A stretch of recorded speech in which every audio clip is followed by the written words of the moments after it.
অগ্নিমিত্রা পালের একটি বক্তব্য ঘিরে রীতিমতো বিতর্ক সৃষ্টি হয়েছে সমাজ মাধ্যমে, যেখানে দেখা যাচ্ছে উনি বলছেন যে তৃণমূলের সরকার ভোট ব্যাংকের জন্য সংখ্যালঘুদেরকে নাকি ক্রিমিনাল বানিয়েছেন, এমনটা একেবারে মন্তব্য করেছেন। এবং তারপরেই দেখতে পাচ্ছি সমাজ মাধ্যম উত্তপ্ত। আমার সঙ্গে রয়েছেন সৌনাক মারিক, আমি কথা বলার চেষ্টা করব।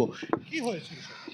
দেখুন, অগ্নিমিত্রাদি যেটা বলছেন একদম সঠিক কথাই বলেছেন। ক্রিমিনাল বানিয়ে দেওয়া হচ্ছে সংখ্যালঘুদেরকে, এবং শুধুমাত্র মুসলমান সমাজের ভোট পাওয়ার জন্যে মমতা বন্দ্যোপাধ্যায় বারবার এই কাজটা করে থাকেন। দুধেলো গাই একবার বলেছিলেন, এবং যে গরু দুধ দেয় তার লাথি খাওয়া ভালো, ইনি এই প্রসঙ্গেই বলেছিলেন।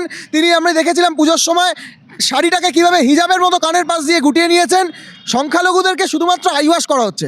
সংখ্যালঘুদেরকে যদি সঠিক উন্নয়ন হতো তাহলে আজকে মাদ্রাসায় শিক্ষক নিয়োগের জন্যে চোখের জল ফেলতে হতো না। মাদ্রাসায় যারা শিক্ষকরা, তারা চোখের জল ফেলছে, সঠিক নিয়োগ হচ্ছে না মাদ্রাসায়। তাহলে কি করে মুসলিম সমাজের উন্নয়ন সম্ভব? আজকে মুসলিম সমাজের উন্নয়ন কিন্তু তৃণমূল করছে না। আজকে আপনি চলে যান দমদম সেন্ট্রাল জেল বা যে কোনো জেল, গড়াদের, সেই গড়াদের পেছনে দেখবেন মুসলমান অর্থাৎ সংখ্যালঘু মানুষের ভিড় বেশি।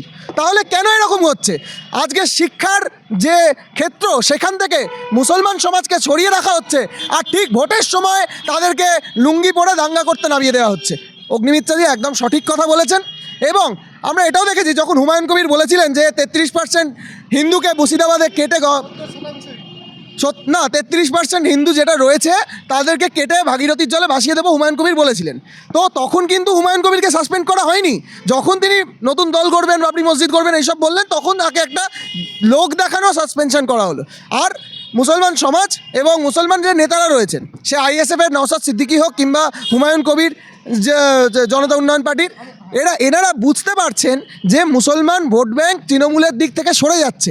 মুসলমানরা ভোট তৃণমূলকে দেবেন না, তাই জন্য এক একটা ক্ষেত্র তৈরির দরকার। তাই জন্য আজকে হায়দ্রাবাদ থেকে মিম আসছে, মাথাচাড়া দিচ্ছে সাম্প্রদায়িকতার শক্তি। আজকে হায়দ্রাবাদ থেকে মিম আসছে যে জেইউপি নতুন দল তৈরি হচ্ছে, আইএসএফ যথেষ্ট সংখ্যা এবং ক্ষমতা বাড়াচ্ছে। তার কারণ মুসলমানরা একটা প্রথম থেকেই ভুল বুঝিয়ে রাখা হয়েছে, বিজেপি নাকি মুসলমান বিরোধী। তাহলে গুজরাটে, ত্রিপুরায়, আসামে কী করে মুসলমানরা রয়েছে? আজকে সেই ভুল থেকে বেরোতে শুরু করেছে। তৃণমূল থেকে মুসলমান ভোট বাক্স সরে যাচ্ছে, তাই বিভিন্ন মুসলমানদের জন্য ক্ষেত্র তৈরি হচ্ছে এবং বিভিন্ন নতুন দল তৈরি হচ্ছে। মুসলমানরা ভুল বুঝতে পেরেছে। আজকে মাদ্রাসায় উন্নয়ন থেকে শুরু করে যে কোনো মুসলিম অঞ্চলে চলে যান, সেই সব একেবারে আমরা দেখছি যে গ্রন্থাগার মন্ত্রী সিদ্দিকুল্লাহ চৌধুরী বলছেন অগ্নিমিত্রা পালের মতো মহিলাদেরকে দেশ থেকে তাড়িয়ে দেওয়া উচিত। কীভাবে দেখছেন? দেখুন, এই সিদ্দিকুল্লাহ এরা নামটা উচ্চারণ করতে কিরকম সমস্যা হয়। এই নামগুলো বাংলার নামের সঙ্গে, বাংলার সংস্কৃতির সঙ্গে যায় না। যেটা সত্যি কথা সেটা বললে দেশ থেকে তাড়িয়ে দেওয়া উচিত। এখান থেকে কিসে, কার দেশ থেকে তাড়িয়ে দেবে? কোন দেশ থেকে তাড়িয়ে দেবে? কোন দেশের নীতি আদর্শটা ফলো করে? এরা তৃণমূলের ছত্রছায়ায় বৃদ্ধি পেয়েছে।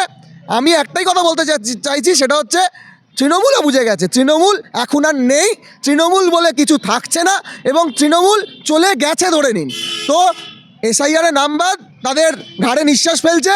তাই জন্য বিভিন্ন নাটক, কোনো সময় পা ভাঙার নাটক মমতা বন্দ্যোপাধ্যায় যেভাবে করেছে, এখন কোর্টে টোটে দৌড়চ্ছে, ফাইল চুরি করছে, সব কিছু করার পরেও তৃণমূল কিন্তু আর থাকছে না, সেটা জনমানুষের সামনে পরিষ্কার।